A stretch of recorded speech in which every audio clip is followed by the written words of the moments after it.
Thank you two so much for being here with us today.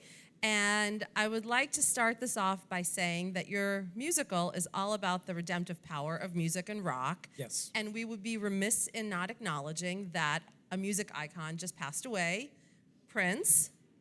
So here's a moment to pay tribute to him, I think. Absolutely, yes.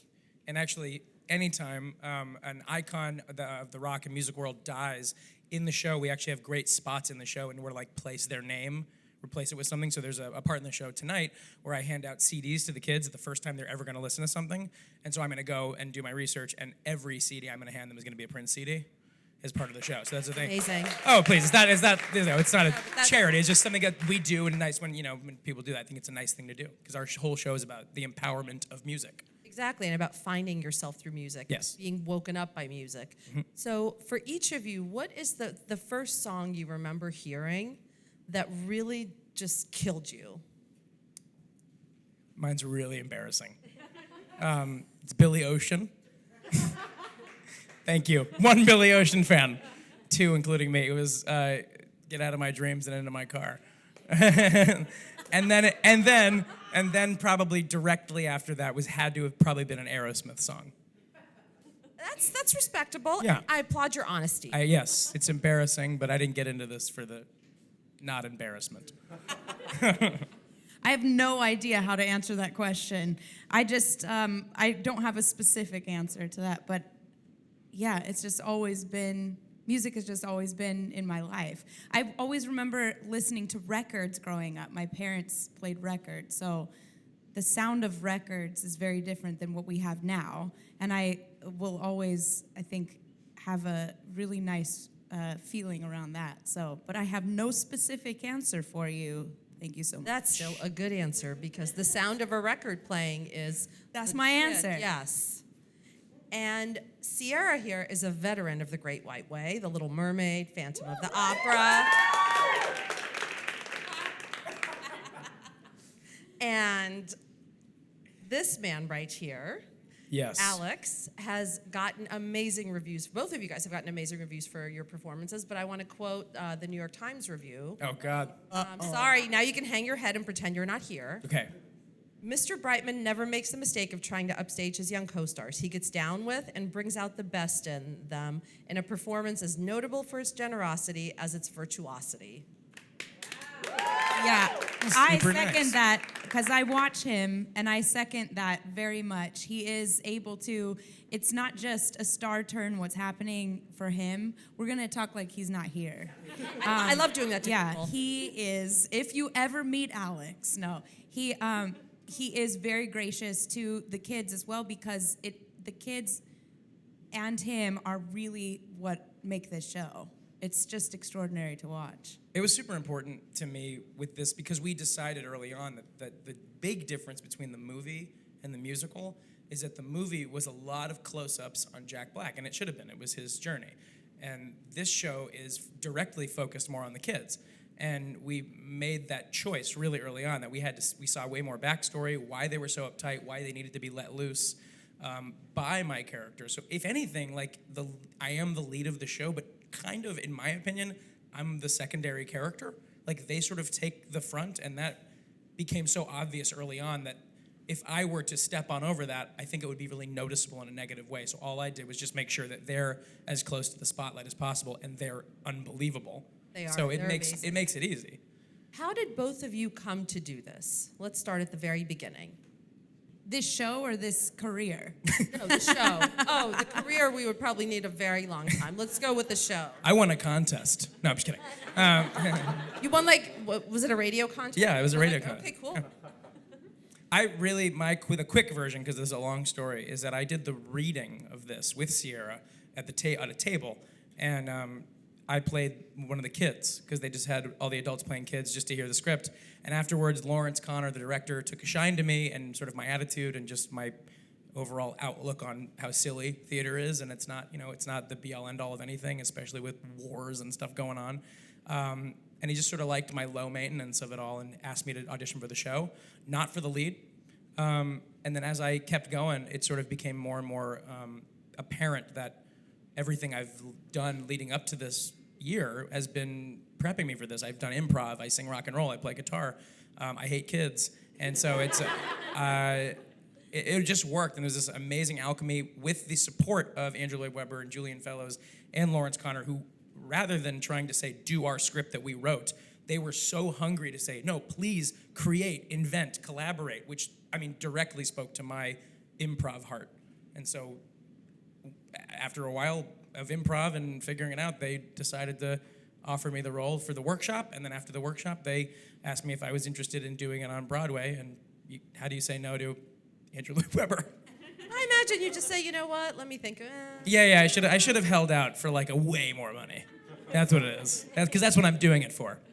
All the money. And you have worked with Andrew Lloyd Webber before, obviously. Yes, I have. So I assume that was one of the reasons that you... Yes, that's the reason. I was doing a show for him in London called Love Never Dies at the time that they secured the rights to doing the musical of School of Rock. So that was like 2010 or something.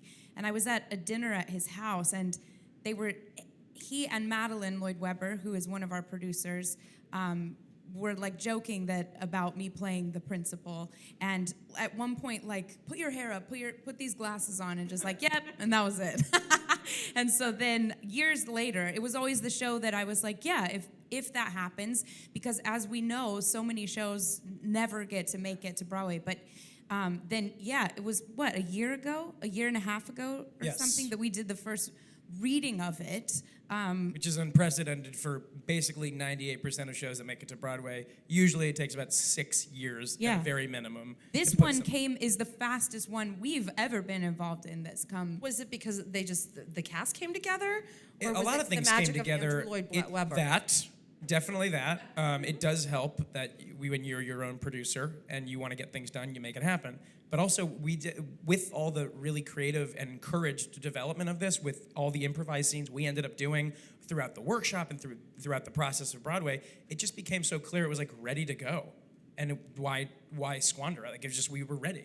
And so, and he saw it too. He's not an idiot. He's a very smart man. And he would know. If it wasn't ready, he wouldn't do it. Wait, Sierra, we have to backtrack a little bit. What is it like having dinner at Andrew Lloyd Webber's house? Yeah, what? I mean, really, I think that's a question that many people would like to have answered. It's just a dinner at Andrew Lloyd Webber's house. Yeah, right. Sure. The first time that I went to one of his houses in London, it's like... Small property? It's a really small property, yeah, up and coming. Castle, mansion. I feel Well, how like a would you castle describe it? because it's, especially, for us Americans, like anytime I go to London, I just still think it's a magical fairy world. And and then there he is, it's like going into the Phantom's lair. There's like music playing and it's excellent speaker system. And it's just his artwork, because he is famously collects artwork like nobody's business, and it's the most beautiful. It's like a museum, I would describe it. It's a comfortable, like you feel actually very at home, and he's at home. It's funny seeing him for the first time, like seeing him in like casual wear, But he rides a lion into dinner. Yeah, it's normal. Just like, yeah. Wife is on a tiger. And Yes. Correct. Yes, clearly. For both of you, what are the challenges inherent in bringing such a hit movie to Broadway and personifying these two characters? This morning someone asked me the same question randomly, is that, and I didn't know this was going to be the answer that popped out, but it was a good one. It's the same way I think a good SNL performer goes about doing a really good SNL impression, and it's not a mimic, because I think those are the ones that's low-hanging fruit. It's like, okay, it's because mimicry has a rhythm and song to it, and that's learned. But a good homage, Will Ferrell doing George Bush, sounds nothing like him, kind of, but it encapsulates everything that's there. And so I think this show does a really good job at encapsulating everything the same story is telling in the movie, but we're telling it in a way that couldn't be told on screen. We're getting into some of the characters' heads, and with me specifically, I wanted to go in having no experience doing a Jack Black impression. Definitely wanted to tip my cap to the guy that created the shoes that I was trying to fill, but also trying to do something that was a little more grumpy old men. Walter Matthau meets W.C. Fields meets, a hyena, sort of something like that. And I like to combine things and see what comes out. And so I came at it really trying not to do a Jack Black impression, but it was easy because I can't do one if you paid me. What about you? And Yeah, that's a really good answer. He articulated it really well. Next question. Next question. Well, and actually, the musical opens. I mean, I think the movie, if I recall correctly, does too, with your character, Dewey, playing a very poor performance. You're Yes. obviously a very good singer and musician, or you would Thanks. not be the lead of the show. What is it like being very good at what you do, but then having to pretend to suck at it? Oh, it's very difficult to suck having this much talent in this little body. No, Thank you, honesty. everyone. When, No. when you're a good singer and you play an instrument very well, how do Sure. you go about making it seem as though you can't? I think you have, this is going to sound braggy and pat myself on the back, but I think some of the best singers can do some of the best poor singing because they know how it is to be right. I don't do a ton of like poor off-key singing necessarily, but I do a lot of like destructive, intrusive, leave part of your throat on the stage sort of singing in this show. And it's, for me, to be honest, it isn't hard because I'm having the time of my life. Didn't think I'd get an opportunity to sing the exact way I want to sing that I've been singing in the shower for years. And now people pay hundreds of dollars to hear me do that. That's ridiculous to me. And yeah, so I mean, for me, it's kind of easy because I've always been kind of a dickhead. So it's kind of been nice to now get paid for that. Would you Am I allowed to say that dickhead? sentiment? What, You the could say sentiment? dickhead, yes. Dickhead? Yes. Oh, yep. Yeah, but also I will say, I think from what I see him doing, how he starts the show, is that it's Dewey also getting to be how Alex is feeling. That's just Dewey's having the time of his life. It's not that he is really bad at what he's doing. He's just overly enthusiastic, and what we do in the show too is the contrast to the guys that are in this band that he's sort of settled on having just so he can perform and so that he can sing, is be around these guys that are literally singing a song about they're too hot for you, and so that's just going to be it. So but his whole thing is it's so much about the music, you're forgetting about that. So it's really that too. Someone said that my performance, and I take this as such a compliment, is wonderfully and ignorantly obnoxious. And I was like, that is exactly what I was trying to get out of this. And for those of you who aren't aware, these guys do 8 shows a week. Yeah. That's staggering. The amount of energy and work that you guys put out on stage 8 times a week is just mind-blowing to me. Can each of you take me through how you stay physically and mentally in shape for this? I'm sorry, I was sleeping through that answer. You sleep sitting up now? I sleep with my eyes open, sitting up doing interviews. It's a learning experience. This has been, because it's the most I've ever done of anything ever consistently at such a high energy. And it really just comes down to, there's no tricks. The trick is I try to get as much sleep as I can. I try to drink as much water as I can. And I try not to talk any louder than this throughout the day until the show. And my life outside of the show is very boring. I talk about that. My show is the party, and after the show is sort of when I have to shut it down. So that's for me is how everything has worked. Yeah, I do very little things during the day because the show is where that's our work, and so we have to build up to that throughout the day. So I also am really into yoga. It helps with breathing and all that kind of stuff, and just moving all the energy throughout my body, because after we come home from the show, we also have to decompress and we're exhausted, and that energy has to go somewhere. So also just waking up and getting things moving so that we can then do our show 8 times a week is really important. But I'm such a believer in not starting to have crutches of things like you have to have this tea before you go on, or you have to drink this thing, or have this air purifier, whatever it is. Those all become like such crutches, and then you go crazy if you don't have them, and mentally. So I think it's so basic, it's so simple of just really don't go out at night after the show, don't party, don't smoke cigarettes. Ever. Like, seriously. And then, and drink a ton of water during the day, and don't speak. Just be smart about it. So you mime a lot? We do a lot of mime. No, and also don't be obnoxious about, I'm on vocal rest. Oh, God. just like live your life and just be healthy and take care of, drink water. And have fun. People think this whole hermit thing, like I've worked with a lot of alphabas when I did Wicked, and they made it very clear that they're like, we're hermits, but we're still nice. Like, we're not like, don't talk to me. It's not that. It's not that. It's just that we just don't talk to me. Like that. Literally don't. Just don't. So, just Stop talking to And us. Sierra, I want to talk about your big musical number because I loved it. Oh, good. Take me through it and how you learned it and perfected it. Because this is when your character really, I feel like, blooms. Yes. It's a song called Where Did the Rock Go? That I'm somebody who likes to be overly prepared for things, but I didn't get this song until the day before I started rehearsal. And so it has grown. I've been growing the song for quite some time now. And it really, for me, in order to get to the song and really be honest in that, I have to springboard off of the scene that happens between these two.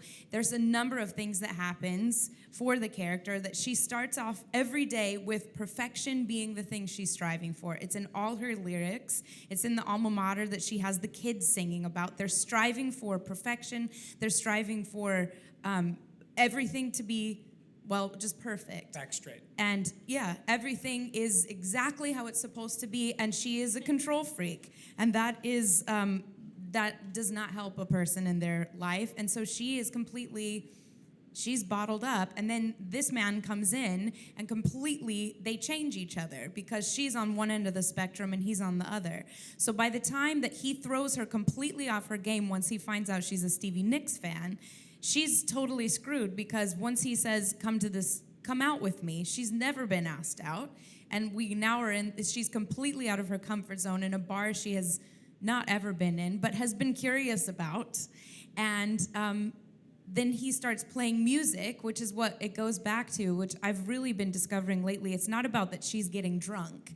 It's that the music is making her drunk. The music is the thing. So once again, they're connected on that level.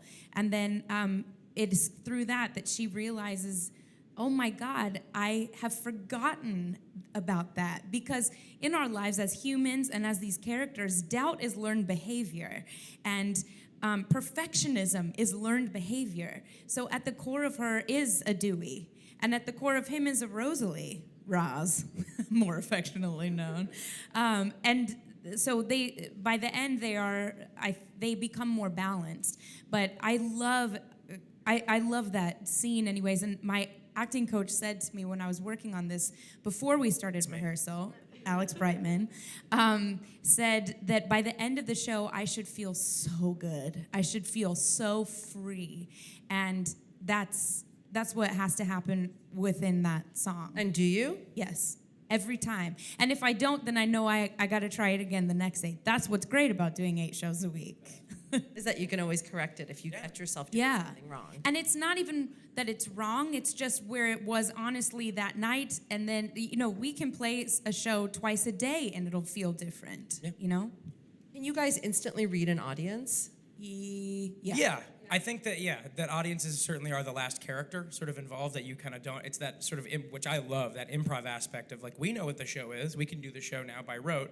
But the audience is the last piece, and the most unfair thing is we don't get to see what they're like before. There's no warm-up guy that comes out and tests the crowd and tests the temperature of the crowd.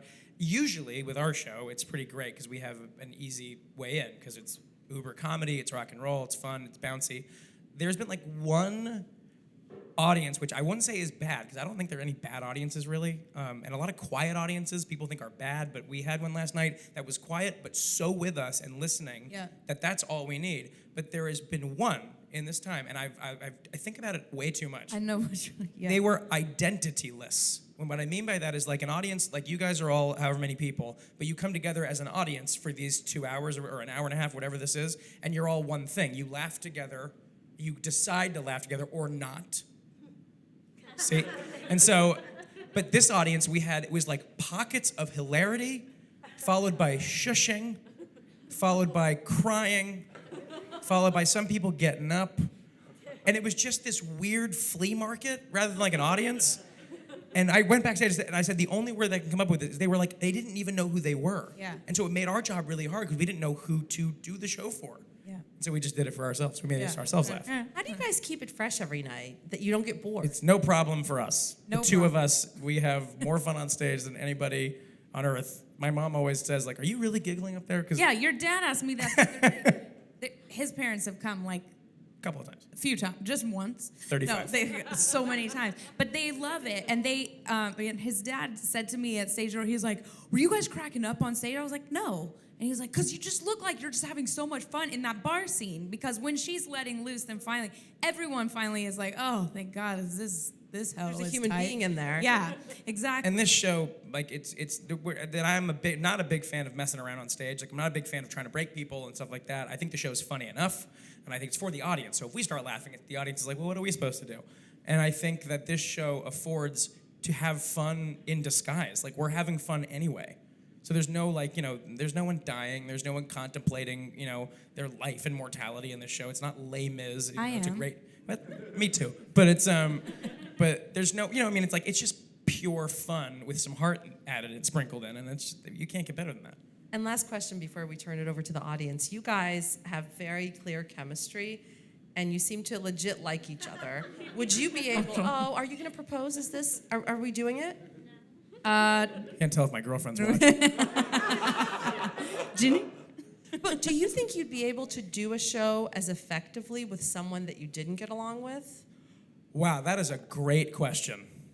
No, sure. I don't know. I think I'll say this, because I have done a couple of shows with people, not whether I was directly with them on stage, but there's always a bad egg here and there. Thankfully, there isn't in this show, and I would tell you if there was. But I think they're actually, especially in like a love scene, there are a lot of famous stories about like people in West Side Story who played Tony and Maria who like hated each other. But passion can cut both ways. So like some of the hottest scenes ever are through hatred. Like, and you wouldn't know it. They're like, wow, that was the greatest love scene I've ever seen. And you find out these two people loathe each other because passion is such a strong emotion, but it cuts positively and negatively. But a show that you do 8 times a week, that would be Yes, more it's difficult. hard. It is hard Yeah, to that's do a true. show if you're playing opposite someone that you don't appreciate in real life. Connect with. Or connect yeah. with. Yeah, if you can't connect also if someone's guard is so up and you're just spending all your energy just trying to get in and just be just humans with each other, because what we do and how we also keep it fresh is just by being completely honest on stage, honest within these characters. So if we can't just be honest, like before a show, Alex and I we sit in my dressing room, we connect, we just talk about nothing having to do with the show usually. So we just are sitting there connecting, and that's really important. And I don't like doing shows if I'm with somebody that we just can't get that connection. But that's also, I think, very rare, especially with actors, because we all just want to be liked, and we're like, oh, well, be my, we're so weird and Especially affectionate. Sierra Boggess. Yeah, I Yeah. just need to be liked. Anyway, We like you. We really like you. spank. Thank you so much. And now to our audience, please. We're going to start with a question from an online viewer. Oh, So boy. Jenny says, love this musical. For both of you, if you could play a role in any other show currently on Broadway, what would it be? Javert and Les Mis. All right. Say it. I would want to play Mike Birbiglia in Thank God for Jokes. I think he's a genius, and I wish I could live inside of him. He is a genius. Yes, that is yours. I think that's bourbon. Is this also bourbon? Drink it at the same time. Okay. Hi guys, thanks for being here. Love School of Rock, and you guys are rock stars. Oh, so, so I was wondering, what's your favorite song that you love to perform during the show? In the show? Yeah. You're in the band for me, and I think, and it's just, all the songs are so fun in their own way. Teacher's Pet is fun because it's a literal rock concert song, but You're in the Band, I think, is one of the coolest songs Andrew and Glenn Slater wrote together, because it really does, just on its own, synthesize what this entire show is about. And you get to see them playing. We play with each other. It's sort of a call and response thing. It has kind of everything in it, and it's really. Every song's fun to sing, but that one is just. It really jump starts the show. Really. Okay, now we're in. That's every night is fun for me. And Where Did the Rock Go? Obviously, is when I get to let loose, so I really enjoy that. But I also, it's funny, the very first song that I'm singing with everyone is the alma mater that the students are singing. And I love it. I love starting with that because she loves that song so much. It's not like a song anyone walks out singing, but she, for the character, is like, this is everything. This is how I start my day, is listening to these little brats singing this song, and it's all perfect, and everything is lined up. And what could go wrong with her day? And last question, please. Hi, guys. Thanks for being here. Alex, first of all, congratulations on your nomination for the Thanks. Other Critics Circle. Oh, That's awesome. Thank you. So I just wanted to ask What if I didn't know? What? So I just wanted to know, you just came out of Matilda recently, which Yeah. I'm so sad to see closing soon. But 9 months. I know. But you came from one child-heavy cast to another one. So was there like a new preparation, or was it kind of just more of like clean sailing? No, Smooth sailing kind of thing? really. I mean, the big thing I took away from doing what I like to call my year of children, because I did Matilda straight into School of Rock, and it was like, whoa. And I don't like, when I think of kids, and I've lived in New York now for 10 years, I think of the kids you see in the subway who are completely disrespectful and throwing marbles at each other. And so that was my idea of kids, and I hated kids as a thing. And then I met these kids that are not kids, and I've said this before, and I'll keep saying it, that they are professionals beyond most professionals I've worked with on any shows that are my age or older. They just happen to be younger than I, and that's just a detail. I think professionalism comes in all shapes and sizes, and so what I've learned is to not treat them like kids. And there isn't a preparation. Actually, there's less preparation. You go into these rehearsals with kids, they're going to be more ready than you are. Because they're doing their homework, they're doing this, and then they're doing real homework at home. So they're lovely. They're the best. And I'm proud to say that I enjoy kids more now. You dislike them less. That's what I meant to say. And School of Rock is on Broadway.